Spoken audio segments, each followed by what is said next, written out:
Good evening, everyone. And may I give you a very warm welcome to tonight's meeting of Hedge End, West End and Botley Local Area Committee, which is being broadcast and recorded via Microsoft Teams Live. My name is Councillor Cynthia Garton and I am chair of this committee and will be conducting the meeting tonight. During the meeting, you will hear from members of the committee who are on your screen now. I will be inviting them to introduce themselves in a few moments. Also present are the officers from Eastleigh Borough Council, who are now shown on the screen. They will present their reports that have been written and provide support for the committee tonight. If we experience a connection problem, this event will be paused. If a councillor loses connection or joins later, I will ask them to introduce or reintroduce themselves for the benefit of the viewers.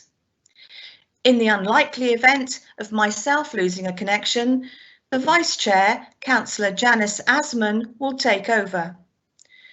We are very reliant on the technology, so please do bear with us. I will now ask each member of this committee to introduce themselves, starting with the Botley ward members. Councillor Curl. Good evening, everybody. Councillor Rupert Curl representing Botley. Thank you. Thank you very much, Councillor Curl. Councillor Trace. Good evening, it's Councillor Trace representing Botley. Thank you, Councillor. We'll now move on to the Hedge End North members. Councillor Corbyn.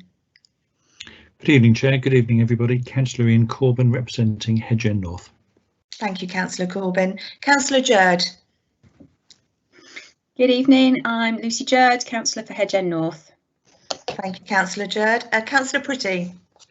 Yes, good evening. My name is Derek Pretty. I'm Councillor for Hedge End North. Thank you very much, Councillor Pretty. Now we'll move to Hedge End South.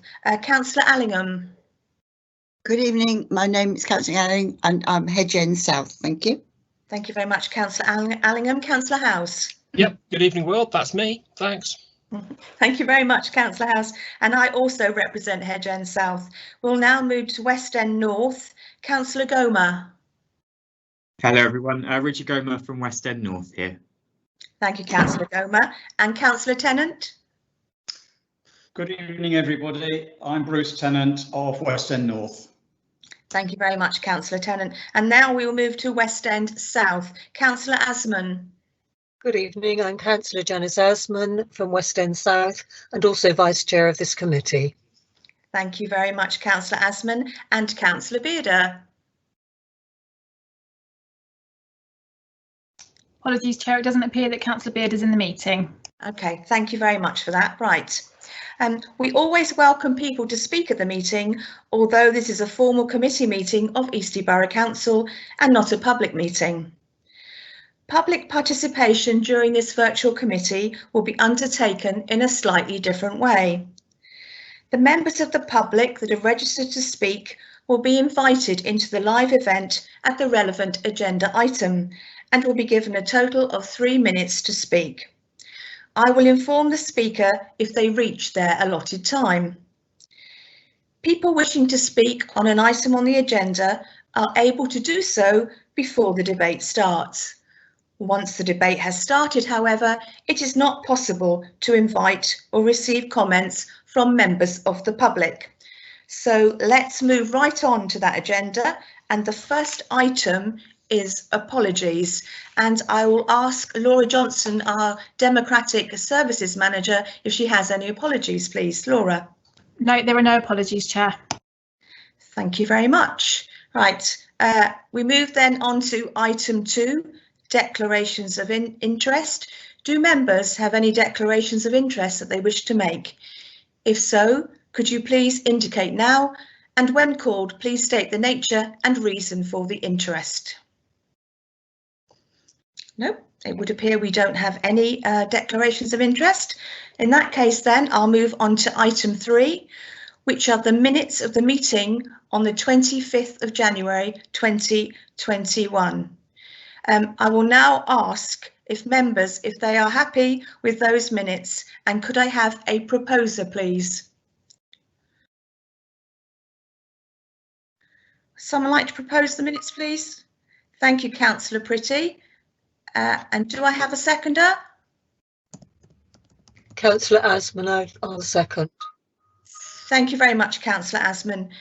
Now, members, I would ask you please to unmute to signal your agreement for those minutes, please. Agreed. Agreed. Agreed. Agreed. Agreed. Thank you very much, members. And I suppose I ought to ask if anyone disagreed. Nope. Or nobody abstained either. Fine. Thank you very much. Right. Item 4 is public participation, but at this meeting, we do not have anyone that wishes to participate in that part of the agenda. So item 5 is the Chair's report, and that's over to me. Just excuse me just one moment. Thank you. Unauthorised tree works in Woodhouse Lane. This committee has been made aware that unauthorised tree works have taken place on Woodhouse Lane. On behalf of the committee, I would like to express my very grave concern that this incident has occurred. These works were carried out by Hampshire County Council's contractor as part of the Botley bypass project. Our planning enforcement team has already conducted an investigation and we await to hear the outcome of the County Council's findings. Fly tipping. A project team has been established by Eastleigh Borough Council to tackle fly tipping. The local parish and town councils have been contacted to identify hotspots in order to target these areas. Hatch Farm. A meeting of the Hatch Farm Working Group was held last Tuesday. It was agreed that letters would be distributed to residents about the proposed skate park, including the submission of designs and the future consultation process. The options for improving the adjoining space at Barnesland were also discussed. It was agreed that a survey of local residents will be devised by West End Parish Council and Eastleigh Borough Council. Hedge End Way and Helier Rise play area. I am really pleased to confirm that the play area at Helier Rise will be installed and completed this month, subject to weather conditions. I hope that our younger residents enjoy using these new facilities. Snowdrop Place Care Home, Hedge End. Councillors will recall that this committee granted planning permission for the care home located in Pavilion Road in Hedge End. The building of the care home, known as Snowdrop Place, is now completed and it will open in April. A creative poster competition.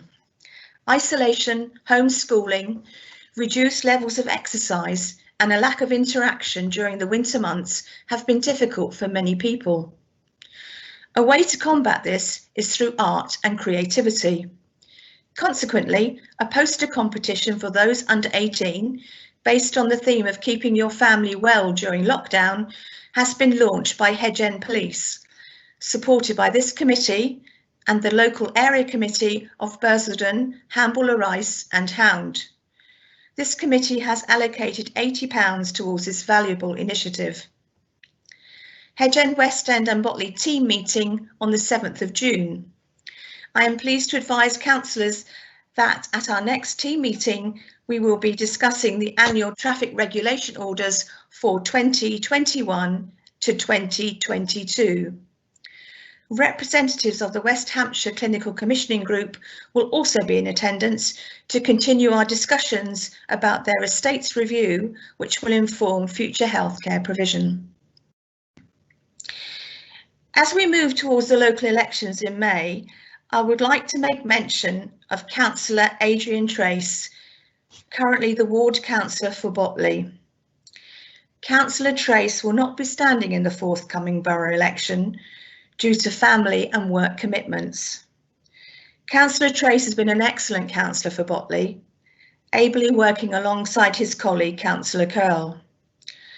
I would therefore like to record my thanks for his excellent work in helping local residents and for his valuable involvement in this committee. Thank you very much. Right, We will now move on to item 6, which is the financial management report, and I will ask Siobhan Strand, our Assistant Local Area Manager, to introduce the report. And Siobhan, if you could state the recommendations as well, please. Thank you. Thank you, Chair. This report has been compiled following discussions with local stakeholders, local residents, councillors and specialist staff, and it identifies projects which meet local need. The recommendations are to be funded using a mixture of developers' contributions and this committee's budget.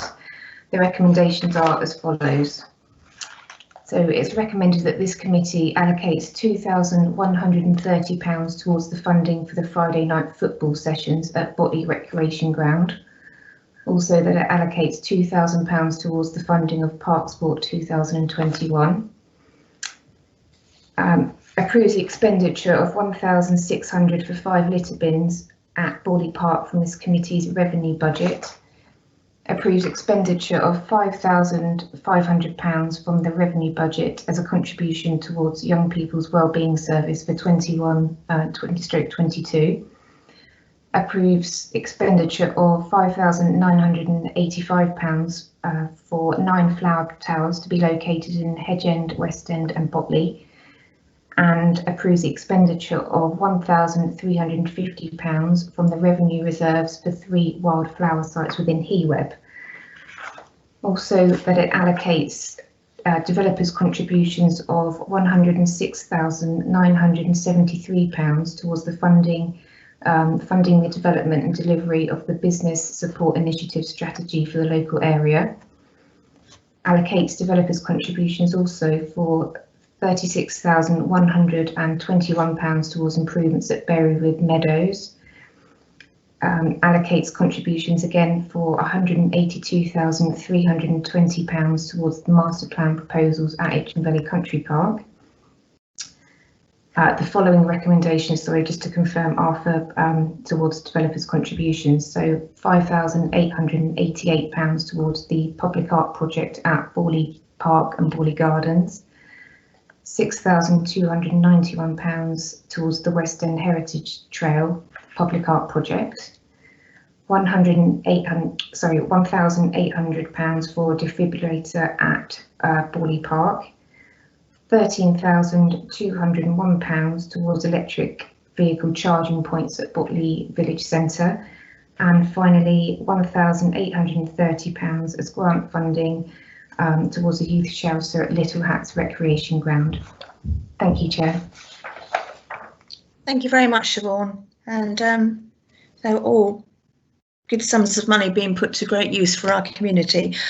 Right, I will now open up to members for questions. Are there any questions for Siobhan on this report, please, members? No questions. I'm not seeing any at the moment. Right, okay then. So could I have a proposer for the recommendations in this report, please? Thank you very much, Councillor Goma, and Councillor Curl, thank you also, seconded. Any debate, members?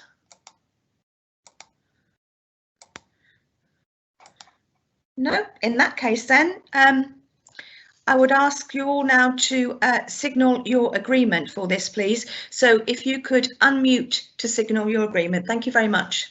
Agreed. Agreed. Definitely agreed. Thank you very much, members. And just for clarification, and to anyone it may be watching, is there anybody who disagrees or abstains? Thank you very much. Right, we'll now move on to item 6A, which is the community and youth grants, and it's part of the supplementary agenda. And again, I will ask Siobhan Strand, our local area manager, to introduce the report and state the recommendations. Siobhan, thank you. Thank you, Chair. The grants panel recommends the grants to be allocated for local organisations operating in Hedge End, West End and Botley for the local area for 2020-2021. And the recommendations are as follows. It's recommended that this committee approves the grants as set out in Appendix 1 to the report, approves the allocation of £13,210 for additional youth funding, and approves £4,000 towards local youth grants to be awarded in 2021-2022. Thank you, Chair. Thank you very much, Siobhan.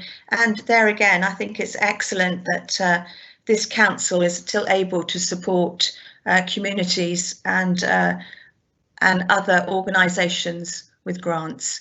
Can I ask if any members have any questions on any of these, please? Good. No questions then, thank you. So do I have a proposer for the recommendations as stated? Thank you. Councillor Pretty proposed and Councillor Jerd seconded. Right, any debate, members? Yes, Councillor Gomer. Thank you, Chair. I should probably, I wasn't hot enough off the mark earlier. I should probably declare a non-pecuniary interest as a parish councillor in West End, because some of our projects are mentioned in this report and will receive funding. I just want to put on record what a pleasure it is every year to sit on that panel and to think about the projects we want to support. I think particularly this year we're all mindful that so many people in our communities have been isolated from their peers, from those support groups that they attend, and from those valuable hobbies that they take up in their free time. So a real pleasure this evening to be putting some funding towards those good causes, and of course helping our community to bounce back from the impacts of the isolation and of lockdown. That's it really. That's all I wanted to say. Thank you, Chair. Thank you very much, Councillor Gomer, and I appreciate your valuable comments and your input to that committee, the Community and Youth Grants Committee, which also includes Councillor Lucy Jerd and Councillor Adrian Trace. Right, members, if there is no further debate, then I will ask you to please unmute your microphones to signal an agreement, please. Thank you. Agreed. Agreed. Agreed. Agreed. Agreed. Thank you all very much. And just for clarification, again, are there any disagreement or abstentions, please? No, I thought not. Right, okay, so we'll now move on to item 7, which is the naming of a street. And I'm going to ask David Pickett to introduce the report. David is a senior engineering specialist at Eastleigh Borough Council. Thank you very much, David. Thank you, Chair. Good evening, councillors. This report, as the Chair mentioned, is for the naming of the street leading up to part of the Deer Park development. Initially, the developer put the name of Upland Drive forward, which was because it's not part of Uplands Farm, was felt not to be suitable. We have had some suggestions as to alternative names, those being Middle Copse, Seeker Avenue and Deer Leap Way. These have been put to Royal Mail to make sure that they meet the Royal Mail's criteria for not being repeated within the area, and easy to spell, easy to make sure that people get right on their addresses, and all three of those suggestions met that criteria. The suggestions have also been put to Hampshire County Council as the developer for the site. They have indicated a preference for Seeker Avenue. They felt that maintained the deer theme, and that would be a suitable name for the location. So it's now over to you all to vote on which you feel is the most suitable name for this this road. Thank you. Thank you very much, David. Right, okay. Do I have any questions from members, please?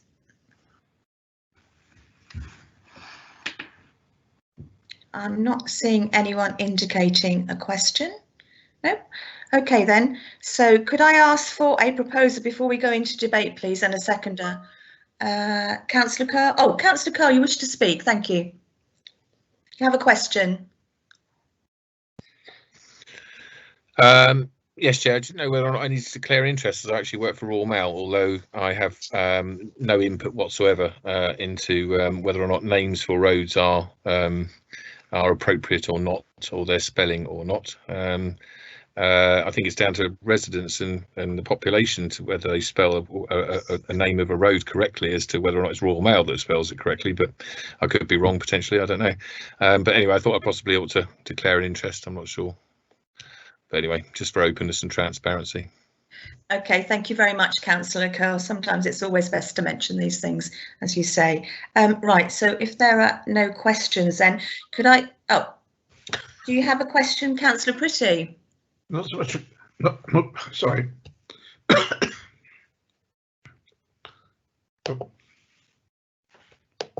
Sorry, Chair, I am here really. Not so much a question, but really... Well, we are in questions only at the moment, Councillor Pretty, then we will go into debate.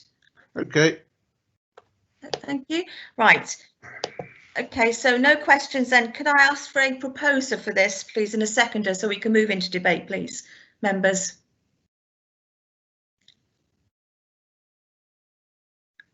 Anybody propose this, please, before we move into debate?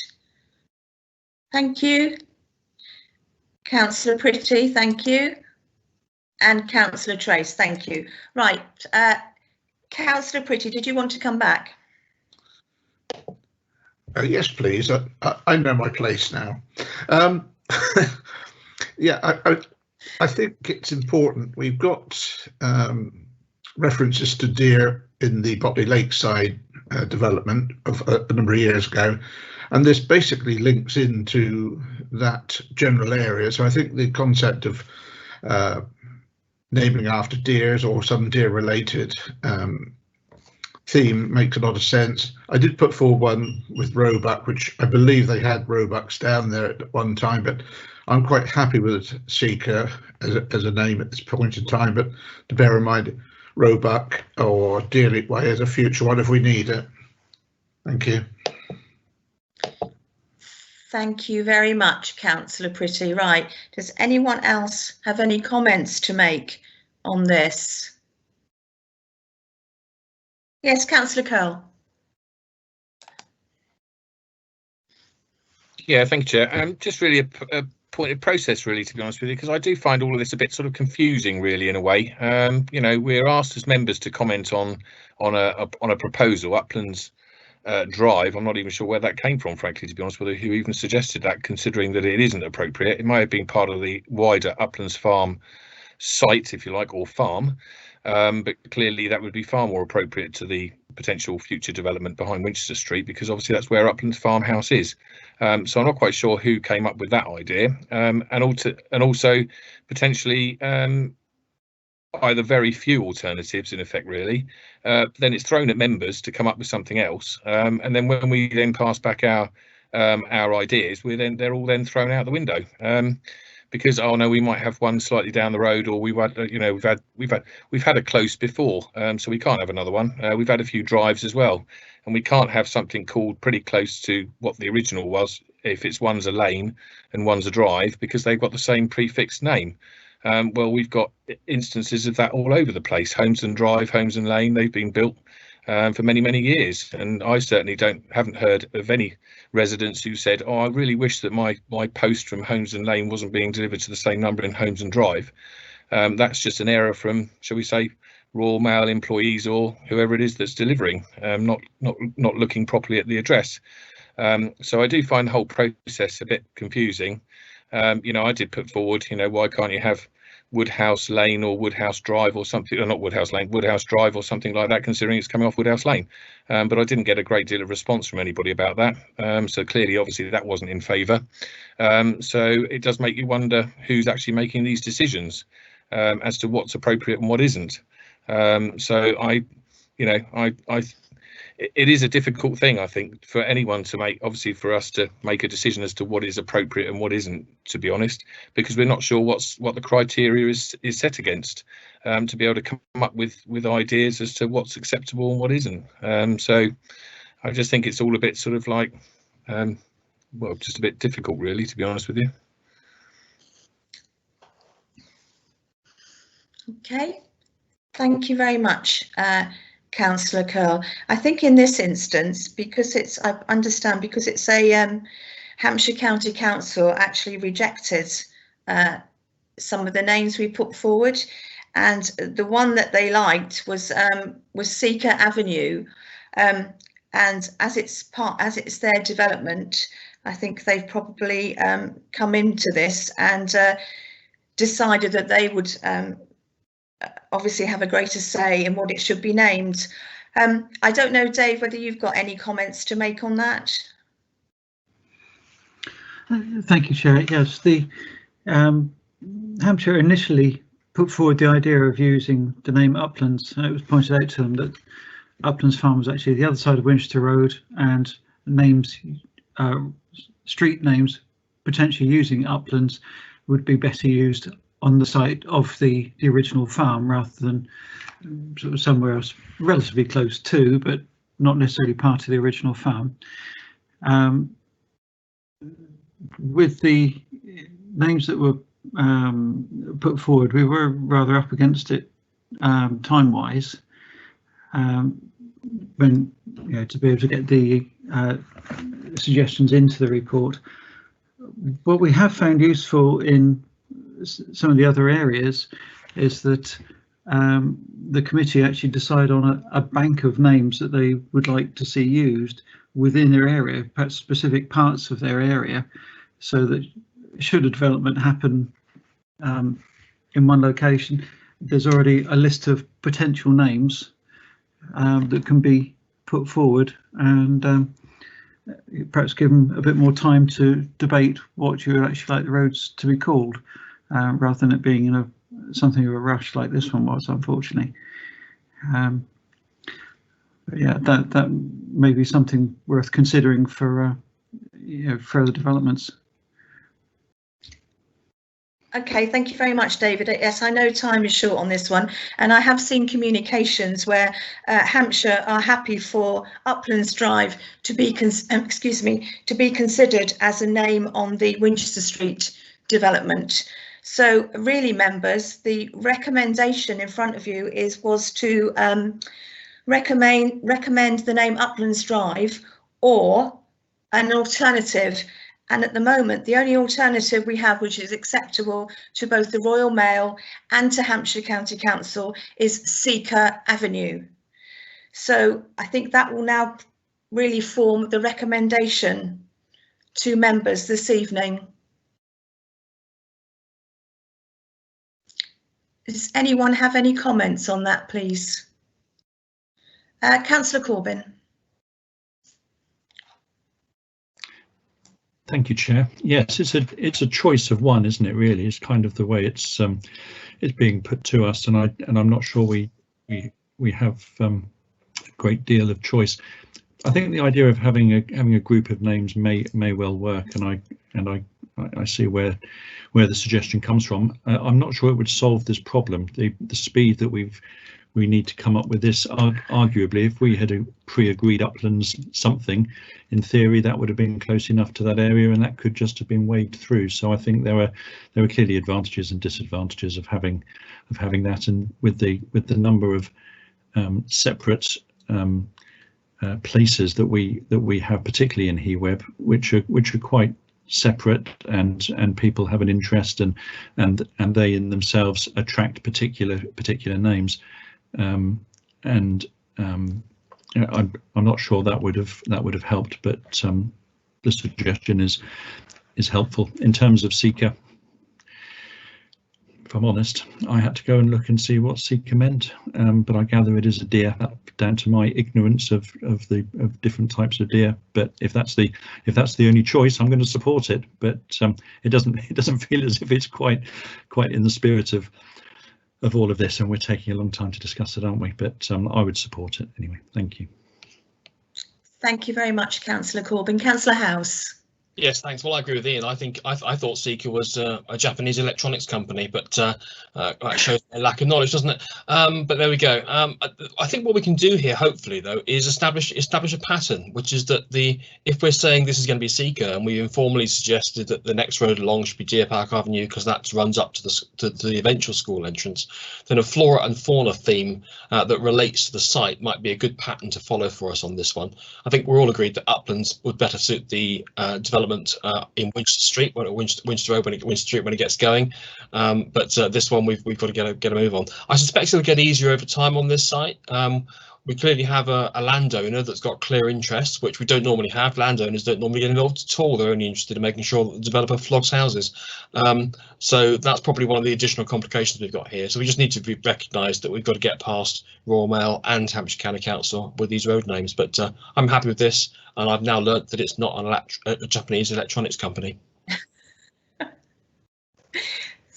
Thank you very much, Councillor House. Yes, indeed, a Seeker is a type of deer. I know it's not very common deer. I believe they were imported into this country, if I remember rightly from where I looked it up.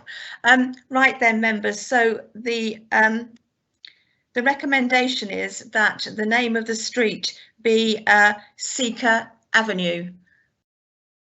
Right. I think we've finished debating that one, so I will now pass over to Laura Johnston to explain the voting process. Laura. Thank you, Chair. Councillors, we just need to take a roll call as the electronic voting system isn't working. So, Councillor Allingham? Yes, here. Are you in support? Support, sorry. That's okay. Councillor Asman? Agreed. I'm assuming Councillor Bearder hasn't appeared. No. Councillor Corbyn? Agreed. Councillor Garton? Agreed. Councillor Goma? Agreed. Councillor House? Agreed. Councillor Jerd? Agreed. Councillor Cowell? Agreed. Councillor Pretty? Agreed. Councillor Tennant? Agreed. And Councillor Trace? Agreed. That's unanimous, Chair. Thank you very much, Laura, and thank you very much, David, for presenting that to us this evening. Thank you. Right, we'll now move on to item 8, which is our presentation on planning guidelines, and Kitty Budden, our Principal Planning Officer, will present these live this evening. Good evening, Kitty, and over to you. Good evening, Chair. Thank you very much. I have a PowerPoint presentation prepared, so I'll share my screen and hopefully you will be able to see it shortly. Can I just confirm that people can see it, please? I can see that, Kitty, thank you. Lovely, thank you very much. So this presentation will just be a brief overview of the setting in which members will make a determination on the planning applications before them tonight.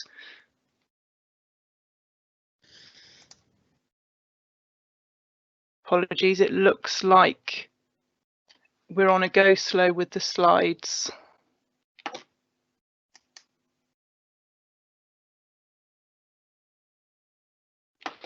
Right, I will just unshare my screen.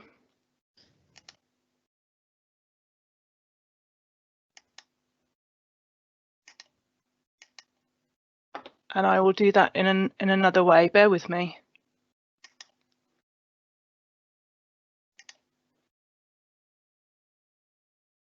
Right, rather than put the slide up as a full PowerPoint, I will run through them in this setup. Hopefully we won't have the issues with the delay on the slides then.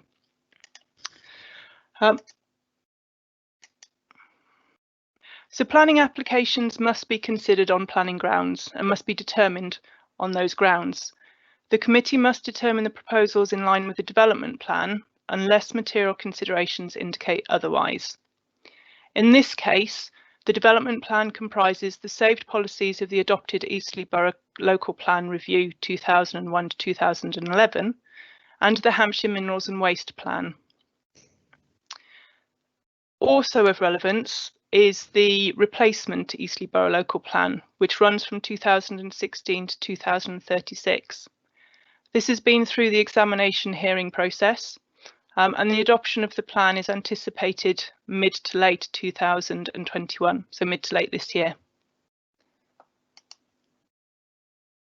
Other relevant considerations include adopted supplementary planning documents, which are documents that expand on policies and guidance that are set out to assist officers and members in determining the applications. These can include, at Eastleigh Borough Council, the Quality Places SBT, which talks about what you would expect, the quality of places delivering high quality design, residential parking standards, and planning obligations. There are a suite of documents that cover other items as well. Also of relevance are government policy, central government policy, which includes the National Planning Policy Framework, or the NPPF, and its presumption in favour of sustainable development. The NPPF is a material consideration of significant weight, which can take precedence over development plan policies that do not accord with the document. Contained within this document are key planning requirements. There are a number of them, but relevant for this evening is the delivery of sustainable development without delay, achieving healthy, inclusive and safe places, enabling and supporting healthy lifestyles, and delivering a high standard of design. It includes a presumption in favour of sustainable development unless the adverse impacts outweigh the benefits. Other material considerations may include the planning history on a site or in the local area, site-specific policies, and site-specific matters such as highway matters, residential amenity and biodiversity. There are a number of matters that cannot be taken into consideration when assessing a planning application. For example, moral or racial views, devaluation of property, and the loss of a private view. There are a number of different types of planning applications. Before members tonight, there are 3 different applications. We have a householder application and a full planning application. Those are both applications where all matters are to be considered. We also have a reserved matters application where the principle of the development has been approved at outline stage and the matters for detail are to be considered this evening. When planning permission is granted, the local planning authority is required to consider whether development that would otherwise be unacceptable can be made acceptable through the use of planning conditions. These are then discharged and complied with through an additional process. The 6 tests with regards to the imposition of conditions are they necessary? Are they relevant to planning and to the development to be permitted? Are they enforceable, precise and reasonable in all other respects? So should members wish to consider additional conditions tonight, it's necessary for those conditions to meet those 6 tests. Thank you for your time.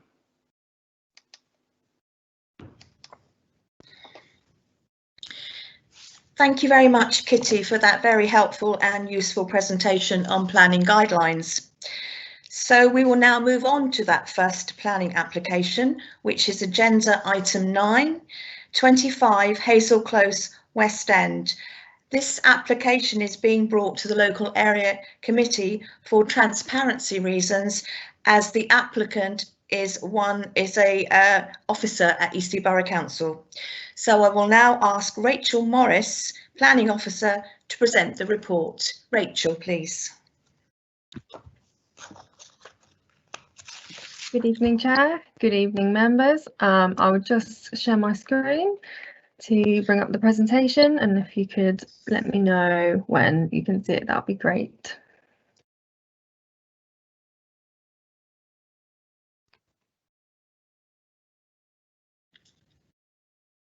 Yeah, it's there, Rachel. Okay, fab. So yes, this is the planning application for 25 Hazel Close in West End, which is for a single-storey rear extension.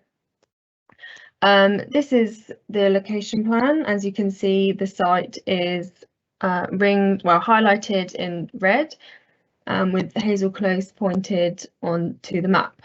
Under the current adopted local plan, the site is in designated countryside and open space, but since this adoption, the site has been a housing allocation with a subsequent planning permission developing the site. Therefore, this application has been assessed under its emerging urban edge allocation and as part of the built-up boundary. This is the site plan where the single-storey rear extension is ringed in red, and the existing site is also in red. The proposal is to extend 4 metres from the rear wall, approximately 8.4 metres across its width, 3.3 to the ridge, and it's noted on the application form that windows and doors will be reused with an additional 4 roof lights to the roof slope. So these are the proposed plans where the development is also in red. You can see them on most of the plans here, but I've just highlighted the 2 where you would be most prominent to notice that this is the floor plan and this is what it would look like from the rear elevation. The development, as I say, is seen through all these elevations, and the floor plan there is just an extension of the living space. These are the site pictures. So the rear of the house is clearly seen in the first 2 upper pictures, where the location of the extension would be there, coming off the rear garage as well, which is attached. So, as I say, we're classing this within the urban edge where the principle of development is acceptable. The scheme meets the requirements of policy 59BE, that there's no unacceptable overlooking, no loss of privacy, and no loss of light or outlook to neighbours. The extension is modest to the host dwelling's character and local area, and the materials are proposed to match the proposed design and is subservient to the main dwelling. Therefore, as I say, the scheme will not create detriment to neighbours, is considered subservient, and so the recommendation is to permit. Thank you, that's my presentation finished. Thank you very much, Rachel, for that presentation. We don't have anybody registered to speak, either in objection or support.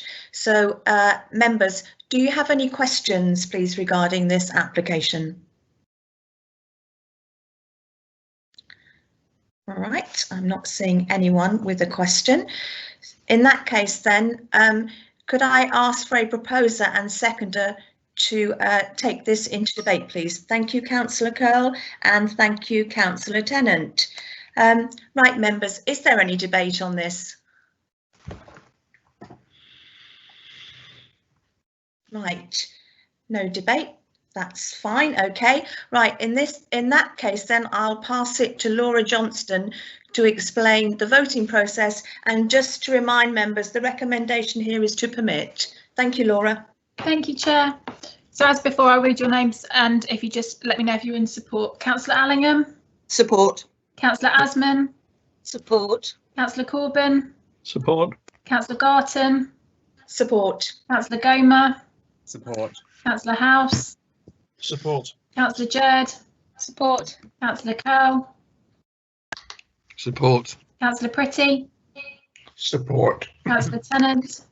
Support. And Councillor Trace. Support. That's unanimous, Chair. Thank you very much, Laura, and once again, thank you very much, Rachel, for the presentation on this application this evening. Right, we'll now move to planning application, the land west of Woodhouse Lane, which is item 10 on your agenda. Now, we also have another application on item 11. These applications are, well, almost linked, but they are being treated as separately as separate applications this evening. So I would just remind councillors that they must be present for the duration of the item in order to be able to vote. So I'm going to ask Kitty Budden again to present the report. Kitty, over to you. Thank you. Thank you, Chair. I will share my screen again. This is a larger presentation than the previous presentation, so I will run through it in the same way because I don't think the technology is going to assist us this evening. So this application, agenda item 10, is primarily for the provision of an artificial turf pitch at land west of Woodhouse Lane in the playing fields of the new secondary school, Deer Park Secondary School. As the Chair has indicated, there are two applications before members tonight that are being considered separately, but there is a relationship between these two applications. And this plan sets in context what that relationship is. Item 1 on the plan is the subject of this planning application, the artificial turf pitch. Item 2 is the community sports pitches, which are subject of agenda item 11, which we'll come on to next. Item 3 is the main school building, the Deer Park School building, with the car park for the building to the west. And item 4 is the sports hall with the mugger located to the west.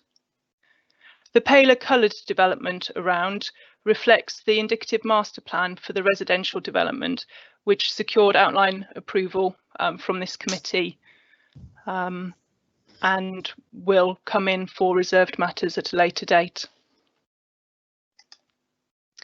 So the previous slide will have helped to establish the general location. The application site boundary shown on the left image is outlined in red. Beneath that, you may be able to see a blue line which actually encompasses the wider development site. The aerial photograph to the right indicates the approximate location in context of the features on the ground. And just above the red oval to the right of it, the sandy colour indicates the location of where the school is being constructed. This is a photograph that was taken a couple of days ago, and you may just be able to see roughly horizon level. There is some Harris fencing that goes around the site, and that indicates the location of the school playing fields where this artificial turf pitch is to be located. So moving on to the application itself, the application comprises the provision of an artificial turf pitch, or an ATP, as they tend to be abbreviated to. It includes the provision of floodlights and is intended to enhance the facilities both for the school and for community users. The provision of the ATP and the location it needed to be put in to limit the impact of the scheme has meant a rejig of the grass pitches has been required, which you can see to the right of the slide. Two pitches, a rugby pitch and a football pitch, have effectively switched position, and the long jump has been turned so that they can all be fitted into the space. Landscape enhancements are proposed as part of this scheme, including tree planting, wildflower meadows, and areas for natural regeneration around the sink boundaries. To the south of the site, access for the construction of the ATP and the community sports pitches, if consent is granted, is provided via a temporary haul road. This is to be constructed to allow its later adaptation to provide emergency and maintenance access for both facilities. Provision of this permanent route is required under the hybrid application that granted consent for the school, as it provides a footpath connection through, which I will move on to in the next application.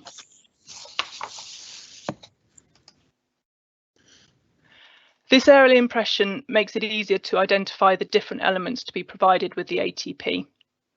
So there are 8 15-metre high floodlights to be provided. These have been rotated to avoid light spill for residents and for the woodland sink and proposed planting as much as possible. They're also to be fitted with back shields to prevent light backspill, and will have suitable bulbs to ensure the most appropriate illumination level and colour temperature, the details of which are to be conditioned. Curfew timers are also to be provided, which will ensure the lights switch off at the correct times. These are 10 p.m. on weekdays and 6 p.m. on weekends. A spectator stand for up to 50 people is to be provided. This is approximately 3 metres high, 3 metres deep and 7 metres long. The next slide that I show you will provide elevational images. Opposite the spectator stand are team shelters for up to 8 people. So there's 2 team shelters. There's also an equipment store to be provided, which is in essence 2 storage containers surrounded by a 2-metre high fence. This fence and the storage containers and the 4.5-metre high mesh panel sports fence, which will go around the ATP, are to be charcoal in colour, which will tie in with the approved fencing around the school playing field. These are the elevations of the sports stand as previously mentioned. With regards to updates, a revised landscape scheme has been submitted in response to ecology comments that have been provided. This is currently with the Council's ecologist for review and no response has been received yet. It's possible that this may result in an amended condition requiring compliance with an approved landscape scheme rather than the submission of a landscape scheme for approval. A late third-party representation has also been received from a resident raising concerns around noise. This has been submitted as a statement, which will be read by Siobhan Strand shortly.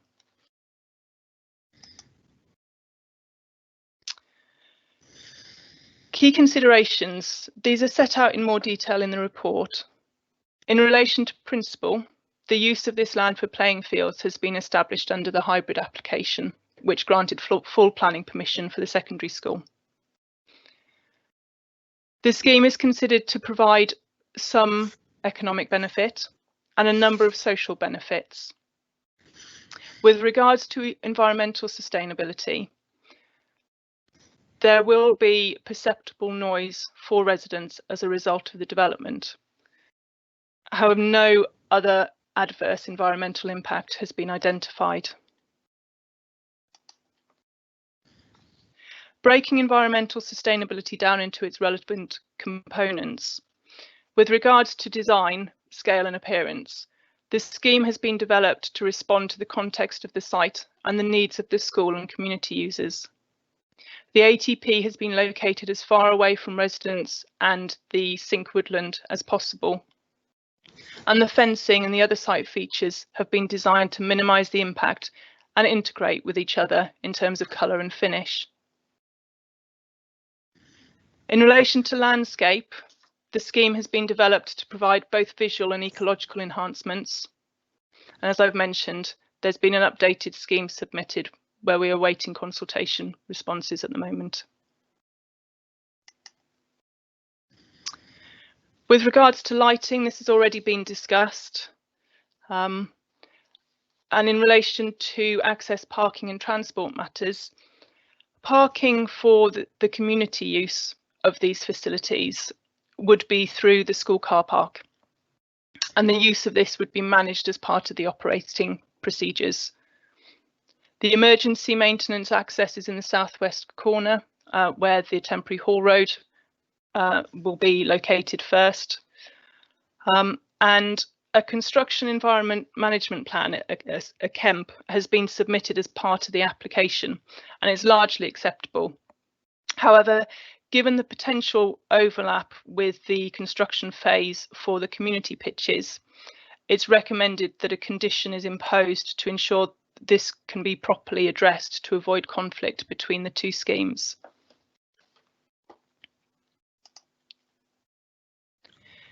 In relation to noise, there is the potential for disturbance for residents. The Council's Environmental Health Officer has concluded that this will be perceptible and therefore the potential for disturbance is there. School use of the playing pitches will be managed by the school. This is not restricted, but the majority of use from the school will be within school hours, with the potential for some before and after school use, as is normal for these types of sites. Community use will be managed through a community use agreement between Eastleigh Borough Council and the school. As I've said, the facilities can be used up to 10 p.m. on weekdays and up to 6 p.m. on weekends. A condition is recommended preventing use after these times, and the curfew timers are intended to reduce the light levels 10 minutes before the deadline and then turn the lights off at those times. It is during match time that there's likely to be the greatest potential for disturbance, and this would typically be during weekends and during the day. In relation to drainage, the drainage for the ATP is acceptable in functional and ecological terms, and there are no changes required for the grass pitch layout. Ecology has already been discussed under the separate headings, and there's no impact on existing trees. Similarly, residential amenity has already been discussed, with noise identified as a potential adverse impact to be managed through conditions. In summary, the proposed development is considered to be economically and socially sustainable. The scheme is broadly considered to be environmentally sustainable. Noise has been identified as a potential adverse impact, and it's necessary to balance this against the identified benefits of the scheme. This balancing exercise weighs up site-specific and wider benefits, as summarised on this slide, against the potential for disturbance due to noise. Officers have concluded that the balance tips in favour of granting permission for the development. The recommendation is therefore as set out in the report, to permit, subject to any necessary amendments to the proposed conditions as a result of the outstanding consultation responses, delegated to Head of Housing and Development in consultation with the Chair and Vice Chair. Thank you, Chair. Thank you very much, Kitty, for that presentation. We do indeed have some representation this evening for this application. And the first one we have is a written statement of objection from Dr. Elliott, who I believe is a resident. And Siobhan, you're going to read that. Thank you. Thank you, Chair. I would like to oppose planning applications F20 89418 and also RM20 89363, land west of Woodhouse Lane, and I request that both planning applications are rejected. The documentation is confusing as to which times the floodlit pitch will be used. The statement of community involvement states times as 5 p.m. to 10 p.m. weekdays. The environmental appraisal, page 5, states times as 4 p.m. to 10 p.m. weekdays. Both state 9 a.m. to 6 p.m. weekends. Neither document states the hours that the school will be using the facilities. The only reference to school use is until 5 p.m. for after school sports matches. I would estimate the school's usage to be from 9 a.m. to 5 p.m. weekdays. The noise exposure to a resident would potentially be from 9 a.m. to 10 p.m. weekdays, which is 13 hours, and 9 a.m. to 6 p.m. weekends, which is 9 hours, a maximum total of 83 hours per week. Will there be a lockable fence around the community sports pitches? If not, then they will be accessible for public use 24 hours a day. The methodology in the environmental appraisal to determine noise exposure to residents in the vicinity of the football pitches is flawed. The numerical value for tea time used in noise exposure calculations has not been clearly disclosed. The only reference point, section 11.1, states a forecast use of 6 hours per pitch per week, by the community on the grass football pitches. This is a significant difference when compared to a possible maximum noise duration of 83 hours. Background noise level measurements for daytime and evening collected on Thursday, the 4th of May 2017 were used to calculate the predicted noise emission levels from only the grass pitches. Table 14, page 76 states that evening is classified after 5 p.m. The daytime noise levels were recorded between 14:23 and 18:10. Consequently, the last 70 minutes of data should have been classified as evening noise levels. This error means that all calculations using the measured daytime noise levels will be incorrect and will invalidate the predicted noise level emissions by the grass pitches, therefore invalidating any conclusions drawn on the impact to noise level emissions to human health. The model calculations do not take into consideration any noise produced by the artificial floodlit pitch, which may only be determined using VDI 3770/2012. The exposure time used for the predictive modelling has not been clearly qualified and may be significantly lower than the actual exposure time that residents will experience. Taking background noise level measurements between 9:15 a.m. and 11:45 a.m. on midweek and middays would be more representative. The environmental appraisal did not consider the psychological health implications of long-term noise exposure.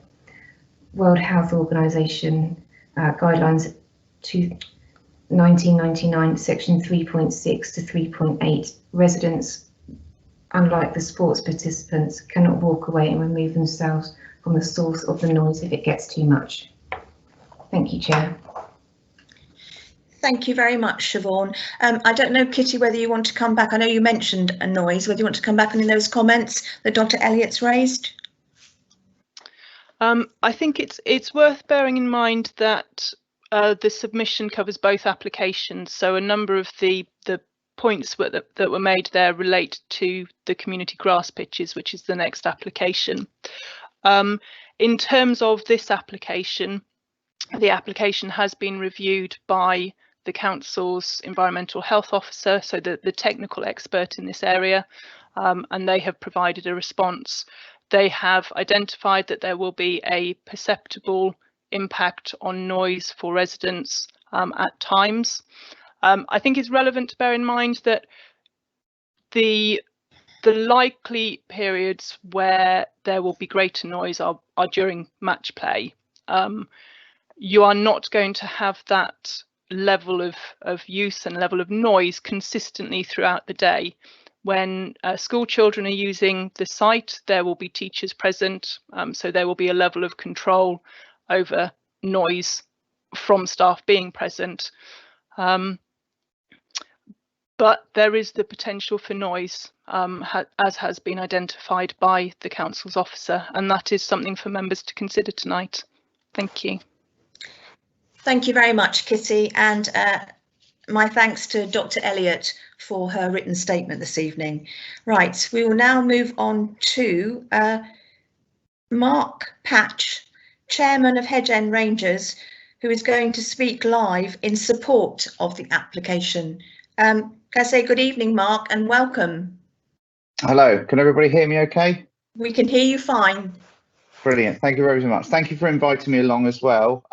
As Chairman of Hedge End Rangers, it's something that I'm very excited about in the prospect of having a area where we can call a place of our home, where we can have all our teams compete, where we can have the community come together more. And this is a strong part that I wanted to put forward. It's not just about football, it's about the community that we want to bring together, and something that we've been trying to do since the last 3 years of me being a chairman and being within the club for the last 6 years. So we date back, the club date back to 1974. We have 29 teams now and around about 400 players.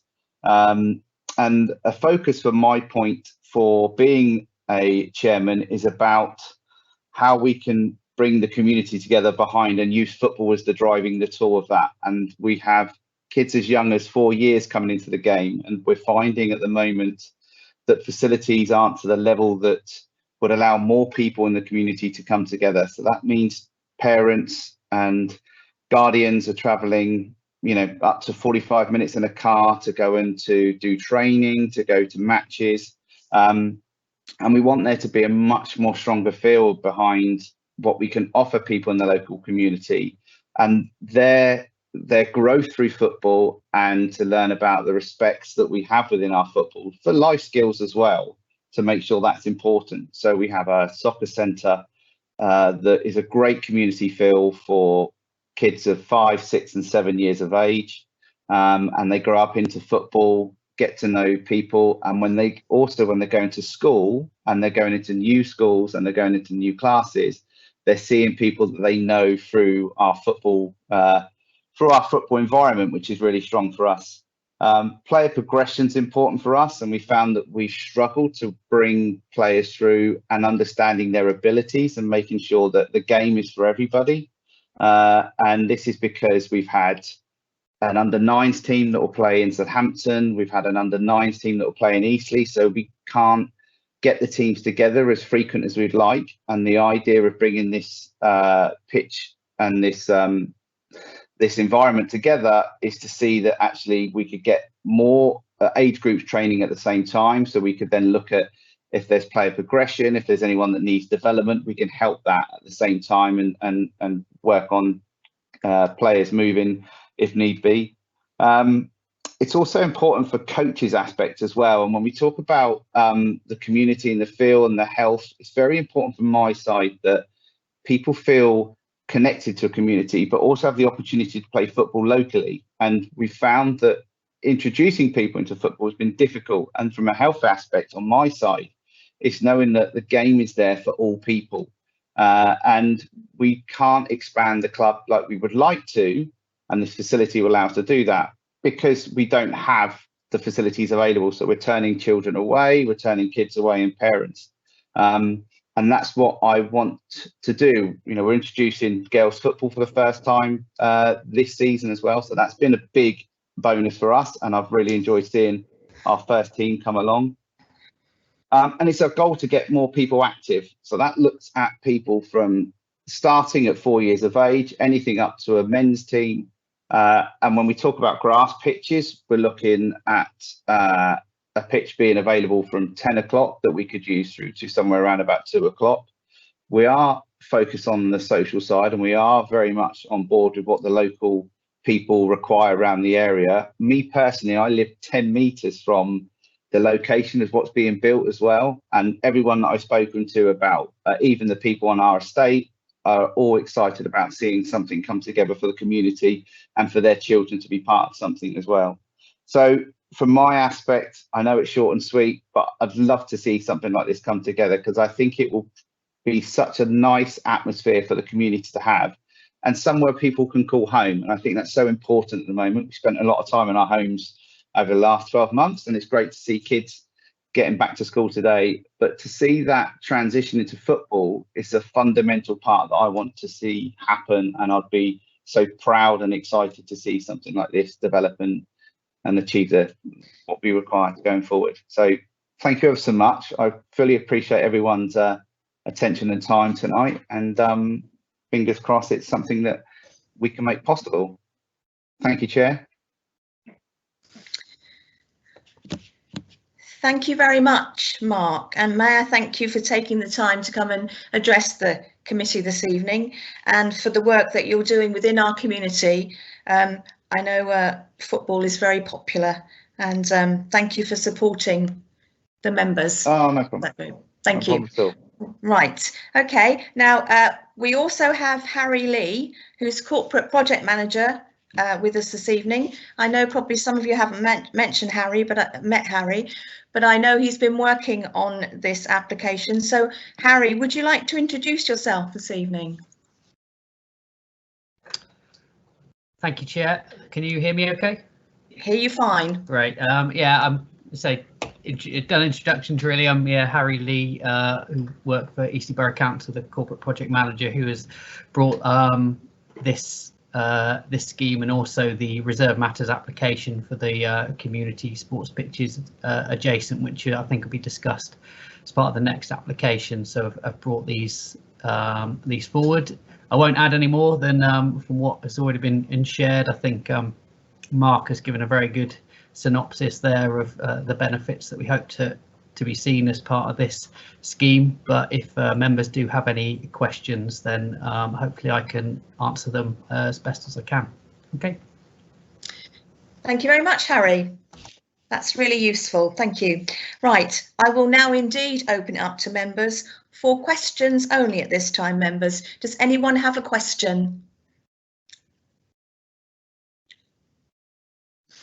No, I'm not seeing any come forward. I'll just wait a couple of seconds because sometimes our systems are a little bit slow.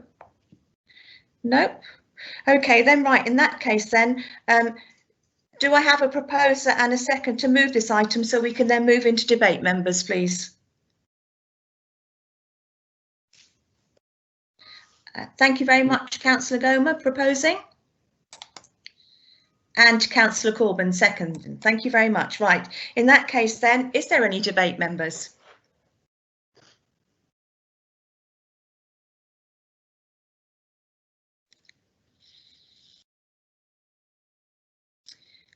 Any member wishes to make any comment? Councillor House, thank you. Thanks so much, Cynthia. Just really to say that it's great to finally see, after many years of working towards this project, it coming to fruition. And I know that with the money that the Borough Council is putting into this isn't just a planning permission that's going to sit on the shelf. It's going to get built, and get built quickly for residents. And it was great to have the engagement of the Rangers and Mark speaking earlier too. So I think it's really good to see this. I think it's about 20 years ago we first suggested to the County Council that they make some of this land available for sports provision. So the message is clearly just be persistent with Hampshire County Council and you get there eventually. So it's happening, it's fantastic, and I hope it will balance the sports provision in Hedge End across the area instead of just putting pressure on the small number of existing spaces we've got. So very pleased to be supporting this. Thank you. Thank you very much, Councillor House. Councillor Curl, you wish to speak? Yes, thank you, Chair. Just a couple of things. Just interested in the emergency access hall that's Hall Road that is going to come in from the other site, and how that's going to be managed, because I know there has been sort of unfortunate ingress onto the site, and just wanted to know how that's going to work. And also in the report, and I know that there is an updated report from the ecologist or whatever with regards to the impact on the environment, but I am, because the noise isn't just an issue potentially for residents, albeit that I appreciate that clearly is or could potentially be a problem. I was just wondering whether there was any way that there could be any additional landscaping or buffering or whatever to be able to try and disperse some of that potential noise impact on residents. I know that there are some trees there, obviously, and I know that there is going to be some more planting, but acoustic management is quite a clever science now, and there are ways of doing things which actually can deflect noise, not just by putting up a fence, by the way, and I didn't mean that literally, but there are ways of doing this to be able to manage noise on relatively open sites. So I was just wondering whether that has been explored, and I do have a slight issue with the point of the impact on the ecology or environment being broadly acceptable or whatever. I'm not quite sure what the wording was, but something like that, because clearly we have an opportunity here to not only deliver badly needed sports facilities within the area, which is clearly the case, but we also have an opportunity here to actually do something really very special, and that includes for our wildlife and environment as well. I know some work is being done, and that's really welcome, but I just want to make sure that we are taking all of the opportunities and potentially adding value, as well as potentially resolving the issue of noise impact on the residents. Thank you. Thank you very much, Councillor Curl. Kitty, I don't really want to come back on some of those comments that Councillor Curl's made. Thank you. Certainly. With regards to the emergency access road, the final detail of that hasn't been agreed as yet. So I would anticipate as part of looking at that, we'll also take into consideration the potential issues with regards to unauthorised access and ensure that that's managed properly. With regards to noise in relation to both wildlife and residents and how that's managed, there is quite a lot of additional landscaping that's proposed as part of both this development and the community pitches application. So that will provide some additional buffering. In terms of acoustic buffering through landscaping, my understanding is that unless you've got a very sizable distance that is landscaped, the landscaping doesn't tend to make a auditory impact. Where the benefit comes is from screening development. So actually where people don't see it, they're less conscious of the noise. So I think in this situation that probably isn't applicable. The work that's been done with regard to managing noise has been to locate the ATP as far away from residents as possible. And there will be management, operational management around how the site functions, how it's used, and feedback from residents. If there are users that are particularly noisy, then there's the opportunity for that friction to be addressed with the users of the site. With regards to your point around environmental sustainability, I used the term that it's broadly environmentally sustainable. What I meant by that was not that everything is just about okay. The only issue where there is the potential for there to be an adverse impact is with regards to noise. The other matters that we consider under environmental sustainability, there is a positive benefit being delivered. So it is the term I used was because of the issue with regards to noise rather than any other matter. The scheme is delivering biodiversity net gain. There is tree planting, there is native planting, there's wildflower planting, and I think every reasonable step has been taken to ensure that the development does enhance the site environmentally. Thank you. Chair, could I just ask a quick further question, if I may? Yeah, if you just come back. One question, Rupert? Yeah, here's one question. Yeah. It was just about the 10 p.m. Was there a particular reason why 10 p.m.'s used as opposed to, say, 9 p.m., which might be more acceptable, especially with families that may have young children or something like that? Sometimes that hour could make all the difference. So I was just wondering what the rationale. 6 p.m. at weekends, I understand. Just wondering about the 10 p.m. That's not a question that I think I'm best placed to respond to. It may be something that Harry may be able to assist with.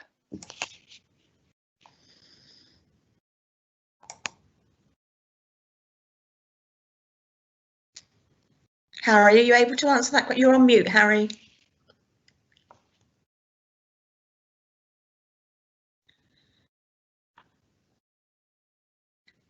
Harry, can you respond? Have we lost Harry? I think he's having a problem unmuting. Okay. We'll give him a second.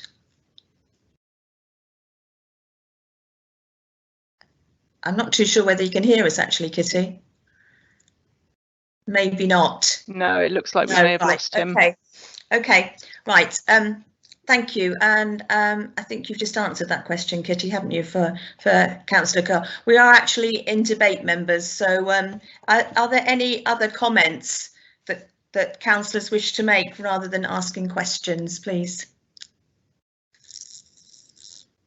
No, okay. I have a couple of comments that I wish to make. As Councillor House has said, this has been a long time coming, really. I think it's been discussed for many a year. I think it's actually a really exciting project.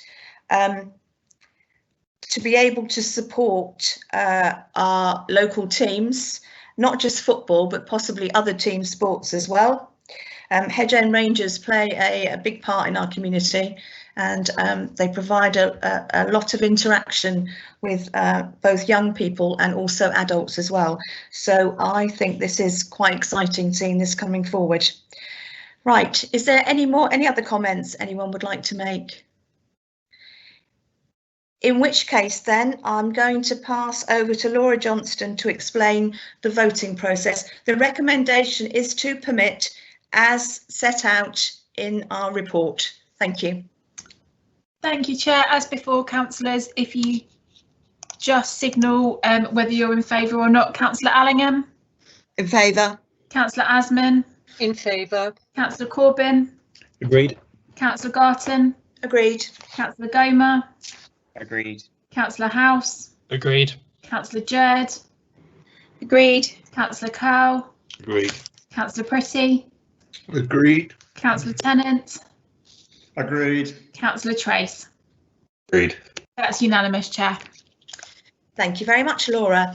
Right, we will now move on to, could I just finally thank Mark Patch for being able to talk to us this evening. I know sometimes it can be quite nerve-wracking, but thank you very much, Mark, and hopefully we'll physically meet in the future rather than not on a screen.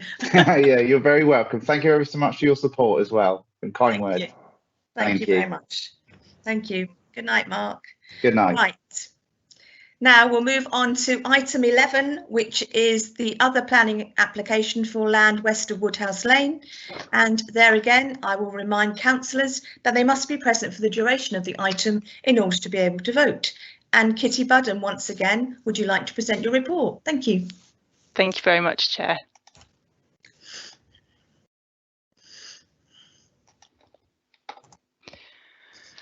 So agenda item 11 is the reserved matters application for formal community sports provision alongside public open space at land west of Woodhouse Lane near Stag Drive.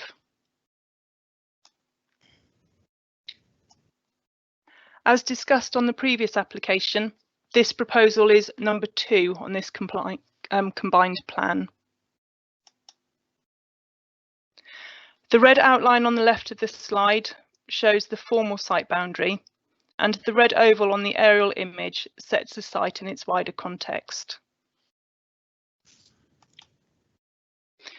These are 2 current photos. The left-hand photo you've already seen, looking towards the school playing fields, and the right-hand photo looks across the site towards Watkin Road and Mallet Close. So the application comprises the provision of 3 football pitches, following groundworks to cut and fill, creating a more even plateau for the pitches. One of these pitches is to be an adult 11 versus 11 pitch with a barrier around it, and the other 2 pitches are junior 11 v 11 pitches. These have been developed to meet the identified need. The groundworks would create bunds to the pitch edges, which are shown in pale blue on the slide, and an additional bund along the edge of the footpath is to be provided, which is in bright green towards the bottom of the screen. A storage container for equipment is to be provided, and that's shown on to the left of the top pitch, surrounded by timber fencing and planting. Additional planting including trees and wildflower meadows to be provided, together with picnic benches, seats and bins, recognising that this is an area of public open space as well as for sports provision. As part of the scheme, 2 footpaths are to be provided, which were requirements of the hybrid application for the school and the residential development. Footpath 2A is a foot and cycleway. This is the path which is the closest to the screen, the closest to the pitches, which you can see in this location. This is to be adopted by Hampshire County Council Highways as part of the Safe Routes to School plan for Deer Park School. It is to be lit with lighting to meet the low lighting class for a rural route. This is to ensure that the route is safe for people to use, but also to limit its impact on the ecology in the area. Footpath 2B at the bottom of the plan, running down here, links to the temporary haul road, which was shown on the previous application, which, as I mentioned, would become permanent. That is to be adopted by the Countryside Access team at Hampshire County Council. The path runs through landscaping, which is being provided as the enhancements associated with the previous application. This scheme itself will provide planting enhancements, as I've mentioned. With regards to updates, there is an error in the report in paragraph 79. The emerging local plan is anticipated to be adopted mid to late 2001. With regards to outstanding consultation responses, I have now received a response from Sport England, which confirms they are content to withdraw the ground condition survey condition, which is condition 6 in the report. The council's ecologist has confirmed that they are content with the changes to the landscaping, subject to the other points raised by the landscape officer being covered. The remaining matters that have been raised by the ecologist are covered by conditions. A late third-party representation has also been received with regards to this application, raising concerns around noise, which is the representation that was read out by Siobhan for the previous application.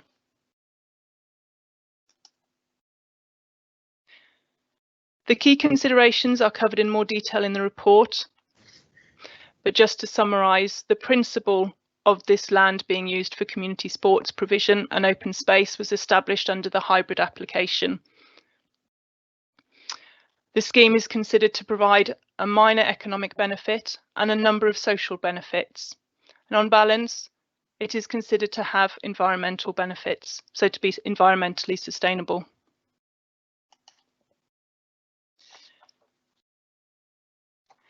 Breaking environmental sustainability down into the component parts, the design has carefully considered the context of the site and the needs of the community in this area. There is no impact on existing trees and no detrimental impact on ecology. The potential for impact on trees and ecology during construction will be managed by the Construction and Environment Management Plan condition. Parking is to be provided at the school when the pitches are hired. This is part of the community use agreement being agreed between the council and the school. There is a recognised risk that users of the community sports pitches may seek to park in residential streets close by, and this risk will be managed as part of the operating procedures for this land.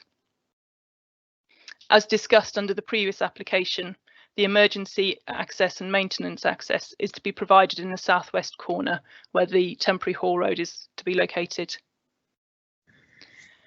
There is the potential for some noise from use of the pitches. This is limited due to the lack of lighting restricting the hours of use, and changes to the existing noise environment with the provision of the school and the playing fields and road traffic movements with regards to the Botley bypass. As mentioned, the pitches are not to be lit, so there is no impact on residents or ecology from that aspect.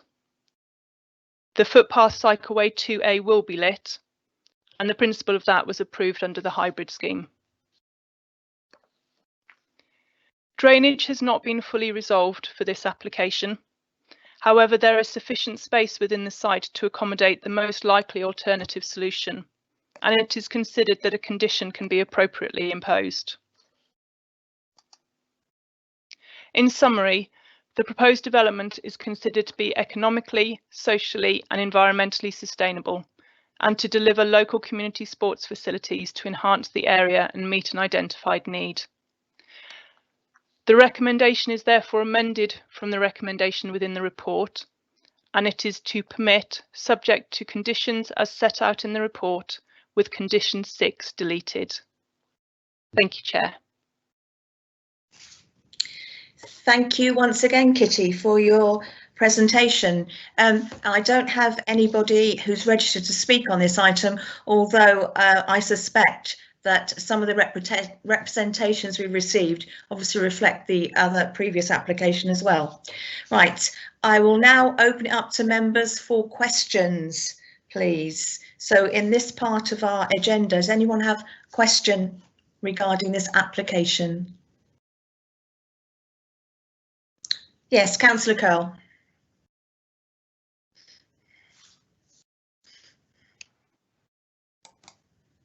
Yes, thank you, Chair. Just a couple of questions, really. Who's just wondering who is going to manage these community pitches? And probably a question really crossing both of those applications, probably, but as they're sort of quite closely linked. Also, could you explain how those pathways, given that there is links into the wider community, in effect, how they're potentially going to be, what prevention measures are going to be put in to stop motorbikes, etc., accessing the site? Because clearly, obviously, it is going to be quite a wide pathway, which is great for accessibility. Don't get me wrong, but obviously sometimes there are issues that do come with that, and clearly we wouldn't want the sports pitches being damaged or whatever by inappropriate use, shall we say, or certainly if there are vehicles or whatever getting on site. And you mentioned about the economic benefit, or small economic benefit. I was just wondering how that potentially would work. And just finally, with regards to the amount of use that these pitches will get, how that's going to be managed with regards to lots of these clubs like to do training as well as matches simultaneously, and I know that can cause issues. So what I wouldn't want to see in effect is areas that are set aside for potentially environmental gain being impacted potentially either inadvertently or otherwise by training, formal or informal, in effect, because the pitches were being used all the time for matches. And obviously the issue with that potentially is that the pitches won't have time to recover between seasons if they're being used on a permanent basis. And also concerns about parking as well, but I did say that was the final one. Thank you, Chair. Thank you very much, Councillor Curl. Kitty, thank you. Thank you. So with regards to who will manage this site, we are in discussions with Hedge End Town Council with regards to taking on the public open space and the management and hiring process for the community sports pitches. In relation to the pathways, stopping motorcycles accessing pathways is particularly difficult, because if you make it too difficult, you also inhibit mums with pushchairs or wheelchair users from accessing the paths as well. The final design of the footpaths will be agreed with Hampshire County Council, and that's certainly something that we will be discussing, because it is an issue, and if we can resolve it at the start, then obviously that's the sensible thing to do. With regards to the economic benefit, there is a potential for a small benefit that Hedge End Town Council will see through the hiring of the community sports pitches. Obviously there is sort of counter to that, there is also the management of the pitches and the need to put money back into the pitches to maintain them. So that's why I think there is only a small economic benefit. Looking beyond that, there is also a potential benefit for the local community teams, the football teams and so on, by being able to bring their club members together in one location, and being able to expand their provision for the local area. There is the potential for more income for those clubs, and then equally the potential for that income then to be pushed out into the community. With regards to amount of use and how that is managed, to an extent that will fall to Hedge End Town Council as the managing body for the pitches. This may be something that Harry is better equipped to respond to, but my understanding is in the first instance, it is most likely that the football clubs will want to use the artificial turf pitch because it gives them a better surface to play on. But I think perhaps if Harry is back with us and able to respond, that would be great. Thank you. Harry, are you back with us? Oh, good. I am back in the room. I'm sorry about that. Not a good time for my my screen just to completely go dead, so I could see you all, hear you all, but couldn't press the unmute button to answer your questions. So I'm sorry. Oh, welcome back, Harry. Thank you. Yeah, so in terms of the use and management of the pitches, it's always a tough balance, particularly when you're providing natural turf sports pitches on public open space, because of course, you know, parents that might want to go and have a kick around with their children, etc. That can happen. One of the measures is obviously to provide, rather than having fixed goalposts, is that the goalposts are removable, so can be stored and put away, and that reduces the level of wear and tear around the goal mouths, which is always the area that is of most interest, and managing the booking times when bookings will actually be taken for match play. In terms of booking for training and those sorts of things, that's a balance in terms of the amount of wear and tear that the pitches would take, and ensuring that they're still available for matches. And I know that historically Hedge End Town Council have had a policy not to enable too much training on pitch spaces. In terms of that then falling out onto the other areas, as Kitty has mentioned, I think certainly the preferred facility will be the artificial turf pitch for training. There's obviously no artificial lighting being provided on the natural turf pitches, so any training out of daylight hours wouldn't happen. So on sort of weekday evenings during the football season. And also in terms of the detail of a lot of the landscaping is actually that it and because of some of the habitat that it's trying to create, is that it won't be mown to within an inch of its life. It will be kept longer in many places with sort of mown paths to allow walkers and recreational use, which should in some part act as a natural deterrent, because it won't be a particularly suitable space for kind of informal football use outside of the pitches. Okay. Thank you very much, Harry. I don't know whether we covered all Councillor Curl's questions. I think possibly we did. I believe so. Right. Okay. Thank you very much. Issues. Oh, parking. Did you say parking, Councillor Curl? Yeah, sorry, Chair. I was just the last point I think was about parking, because I think it did say that it was down to whoever was going to be looking after the play pitches or the site would be, as it were, making it plain to hirers that actually parking on the school site rather than parking in residential roads. My worry is that you pass a poison chalice, unfortunately, to whoever manages the site, because when people realise how close it is to park in Stag Drive or wherever it is, to then walk through the pathway, that will be the preferred option. And it just seems a bit, in a way, I know you can't prevent it really, to be fair, but it just seems a bit unfair, shall we say, on Hedge End Town Council or whoever the people are going to be looking after it. Okay, thank you very much, Councillor Curl. Did you have a comment, Kitty? Sorry. Yes, just it is an issue that I think everybody involved in the applications is aware of, and it's a tricky one to address. The Hedge End Town Council are obviously aware that there is this potential issue, and they will be taking on the management of the site in that knowledge. What we anticipate happening, if there are issues, then we do expect them to be brought to either the Eastleigh Borough Council's attention, Hedge End Town Council's attention, or potentially the school's attention. And so users of the site who abuse the situation and don't use the school parking are unlikely to be allowed to hire the facility again. And I think once that message is out there, then that will dissuade people from doing that. You do have an issue with regards to visiting teams coming to the local area and people following their sat-nav rather than necessarily the directions that they're given.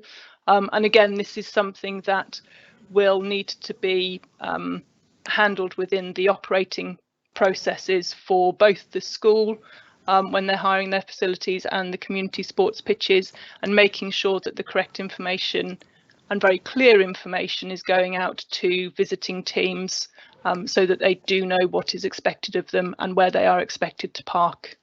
Thank you. Thank you very much, Kitty. As you say, parking is always a tricky one. Anyone else have any questions? No? Okay, in that case then, do I have a proposer and a seconder to take this into debate, please?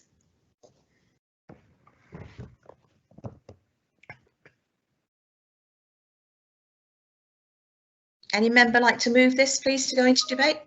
Thank you, Councillor Goma, and thank you, Councillor Corbyn. Right, members, we are now in debate. So is any member wishes to speak, please?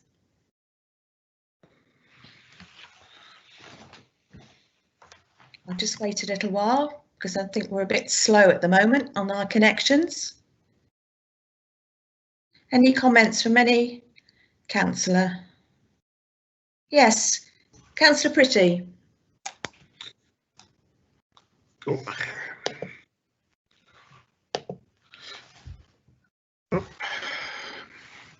Yeah, thank you. Really just a comment along the lines that Rupert has already mentioned. I've raised it in previous meetings when Harry's been there. The parking it's easy to say that the town council, if they take responsibility for it all, will just not hire it out to clubs that don't obey the rules. It's so easy around there with Stag Drive, Cudworth Mead, Giles Close, for people to park in there, and it's less than 100 yards walk.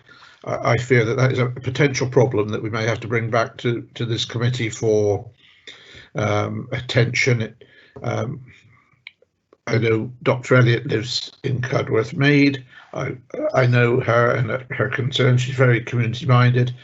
I think potentially there is a problem with noise along Cudworth Mead particularly, but otherwise I think the applications for a lot of the desires of the council, both councils, and I think it's quite an exciting prospect. Just a little bit concerned with another hat for Hedge and Town Council that adequate sums are there and that the pitches are adequately drained before we take them over, because on one of our pitches we've had to do drainage work several times to make sure that they're playable during the year. So that's over to Harry to make sure they're adequately drained, but otherwise I do remain quite concerned about potential parking problems. Thank you very much, Councillor Pretty. Harry, did you have a comment about drainage at all? Yeah, of course. So obviously the ground investigation reports have been undertaken on the ground, and in its current conditions, its previous use as agricultural land wouldn't be particularly suitable. So part of the design team is a agronomist and natural turf pitch specialist who have designed the pitches and the works that needs to be undertaken to ensure that they are flat and well drained pitches. So they should drain incredibly well once they've been constructed through that process with lateral drain, sand banding, etc. that go into it to ensure that they're well draining pitches, and that should obviously hopefully see that they get used a lot more and a lot less games are lost to weather. There is also a commuter maintenance sum within the section 106 associated with this development for the maintenance of the site as well, which can obviously help with the maintenance and upkeep of the pitches. Thank you very much, Harry. Councillor Curl. you wanted to speak. Yeah, thank you, Chair, and also thank you to Kitty and also to Harry for working through for my many questions on both applications. I feel far more assured now, and as I say, they were excellent reports. I have to say I'm very much in favour of this. I think this will be delivering a first-class community asset, but very welcome the fact that we're going to get some more top quality sports pitches, football pitches, and other facilities as well, actually, for the wider community as well, which is also really important, actually, that we remember that there are other people as well, and also benefits to the environment, but also our wildlife as well haven't been forgotten. I think it's incredibly important that we are living with our environment and with our wildlife, and we need to respect both, whilst understanding the needs of our residents, but also future residents as well, and our children. So I think it's a really good mix actually on this site, and I think it's going to be very beneficial to a lot of people over the years. Thank you, Harry, for doing all the hard work that you've put into this, and I'm very much looking forward to it being delivered. Obviously, I clearly understand what Derek was saying. As I said before, I do think there potentially could be a bit of an issue around the parking, and hopefully we'll be able to work through that and it doesn't become too much of an issue for residents, but we'll keep a watchful eye on that. But on the whole, I'm very much in favour of this. I think it's going to be a great scheme. Thank you, Chair. Thank you very much, Councillor Curl. Does any other member of the committee wish to make a comment on this particular application? No, I'm not seeing anyone. I would just like to say actually that I think it's a great infrastructure project, bringing both formal and informal open space to our community. I mean, we've all, I think we've all noticed the benefits of open space during this past year, and how much it means to people to be able to get out into the open air and obviously use these facilities. I know we haven't had any football, but even just to somewhere just to go and kick a ball around, or just to walk, I think it's a great project. And I'd just like to say, as Councillor Curl has said, my thanks to Kitty and Harry, both for their work on this project. Right, so the recommendation, councillors, in front of you is as in Kitty's report, and I'm going to ask Laura if you could explain the voting process again, please, Laura. Thank you. Of course I can, Chair. Again, as before, councillors, if you could just indicate which way you'd like to vote. Councillor Allingham. Permit. Councillor Asman. Agreed. Councillor Corbyn. Agree. Councillor Garton. Agreed. Councillor Gomer. Agreed. Councillor House. Agreed. Councillor Jerd. Agreed. Councillor Curl. Agreed. Councillor Pretty. For. Councillor Tennant. Agreed. Councillor Trace. Agreed. That's unanimous, Chair. Thank you very much, Laura. Right, we'll now move on to item 12, which is planning appeals. And I'm going to ask members if they have any objections to noting the appeals, please. No objection. Nope, fine, okay then. Well, if there aren't any objections, I will say thank you, councillors, and those appeals are noted. Right. Well, thank you very much, everyone, this evening, and especially to those members of the public who've put in written statements or have managed to speak to us live. I would just like to thank everyone for listening, and just to say that our next meeting will be held on the 14th of June at 7 p.m. Thank you all once again, and may I wish you a very good evening. Thank you. Thank you, Chair. Thank you, Chair. Good night.